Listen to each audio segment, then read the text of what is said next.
Stéphane Cupidon, une belle soirée pour vous aujourd'hui. Une une soirée extraordinaire ce soir. On est très fiers. On est très fiers parce qu'on a invité nos clients, on a invité quelques-uns de nos consommateurs, on a invité nos staffs, on a invité nos amis, nos collaborateurs, et tout le monde a répondu présent. Nos influenceurs aussi, qui travaillent avec nous. Je voudrais tous les remercier à travers cette vidéo et toute l'équipe qui a travaillé derrière. Vous arborez un t-shirt où c'est dit Cherry Coke. C'est une compagnie mauricienne, c'est une compagnie internationale. Expliquez-nous quelques détails.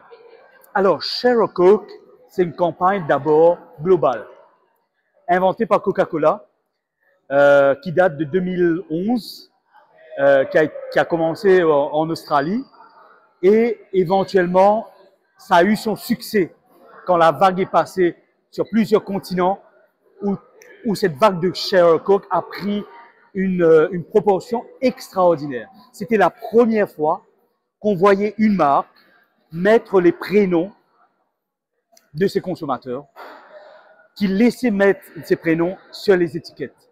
C'était une toute première. Et puis, bien sûr, toutes les autres marques ont suivi, évidemment. Connaissant la diversité mauricienne, en Australie, il y a John, il y a Brian, il y a tout ça. Tandis qu'à Maurice, vous avez Mohamed, vous avez Judy, vous avez Dominique, dans votre main, c'est Dominique, il y a Stéphane, oui, il y a... Ouais. Les noms ne sont pas pareils. Comment vous allez gérer tout ça? Vous n'avez pas fait des mécontents? Alors, on aurait souhaité faire 1,2 million de noms, de prénoms. Et si on compte les touristes, c'est encore plus. Mais on ne peut pas, on est limité. Ce qu'on a fait, c'est qu'on a pris les prénoms usuels, les expressions locaux, locales, etc., qui étaient les plus populaires. Et à ce moment-là, on les a mis sur le marché. Maintenant, ceux qui ne trouvent pas leur prénom peuvent éventuellement aller sur nos activations qui vont arriver à partir du 11 octobre jusqu'à décembre pour aller avoir leur prénom sur les canettes. Est-ce que ça va coûter plus cher? C'est la question qui est... Du tout, du tout. C'est le prix. En revanche, ce qu'on va leur demander, c'est bien évidemment d'acheter du Coca. C'est une promotion. Elle est liée avec une promotion. Achetez du 2 litres. Enregistrez-vous sur la plateforme et avoir la canette customisée. Donc, c'est une canette. C'est une canette customisée. Mais dans tous les magasins, vous trouverez Dominique, voilà, Stéphane, Jean Ibrahim, Vichal, etc. Tous les prénoms sont.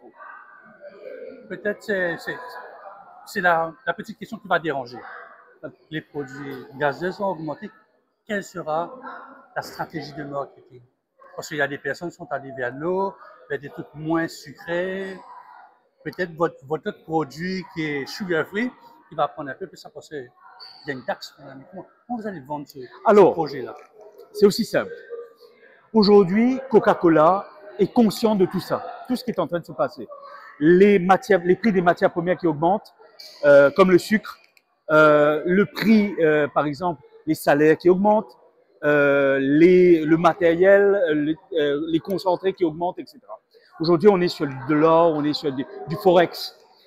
Donc, il faut ménager tout ça. Et en même temps, ce qu'on fait en contrepartie, c'est que nous mettons une panoplie de produits au choix du consommateur. Par exemple, ceux qui ne peuvent pas avec du Coca-Cola original, il va prendre du Coca-Cola zéro. C'est une très bonne formule qui s'approche aujourd'hui, on a révisé la formule, qui s'approche à l'identique à celui du Coca-Cola original, sauf qu'il n'a pas de sucre. Donc tout ça, on est en train d'emmener auprès du consommateur. Et puis, les prix qui augmentent, éventuellement, tout le monde est dans ce cas de figure. On est une petite économie, on est tributaire des grandes économies. Ce qu'on fait, c'est que éventuellement, on le redonne au consommateur autrement, à travers sa campagne, à travers des promotions qu'il peut acheter moins cher, où il peut avoir une valeur ajoutée sur le produit. On ne reste pas inanimé, si vous voulez, Généralement, dans cette période de l'année, on va rentrer dans la période festive. Est-ce que vous allez pouvoir alimenter le marché de la semaine du 25 au 5 janvier 2026? 25 décembre, je veux dire. Est-ce que vous pouvez alimenter tout ça? Alors, on a pris des dispositions, je ne pourrais pas tout vous dire là pour l'instant, mais en tout cas, je laisserai le soin à notre embouteilleur de venir de l'avant dessus. Mais somme toute, nous avons des innovations. Nous avons aussi une présence qu'on doit commit vis-à-vis de nos clients, vis-à-vis de nos consommateurs, etc. Donc toutes nos équipes sont préparées pour ce type d'événement, ce type de période où la demande est très forte, où voilà, on révise le tout le monde est sur un pied de guerre, si je peux le dire, mais pour le plaisir de notre consommateur final. Vous êtes présent aussi à La Réunion. Est-ce que ça va être régional aussi? Parce qu'il y a eu des bonnes nouvelles de venir pour Coca-Cola aussi à Maurice. Oui, alors très bonne nouvelle.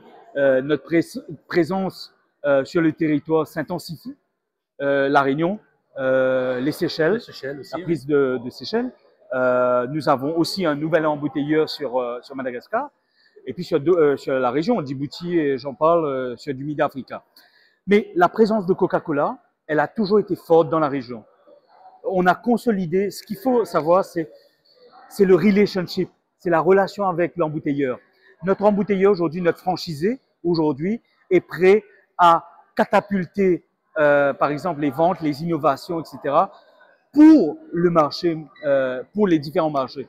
C'est ça notre but, c'est offrir le meilleur pour notre consommateur. Final. Donc, 2025 marqué par deux grosses activités. Celle qu'on connaît maintenant, le Food Festival. On était ensemble pour le premier, le deuxième. Absolument.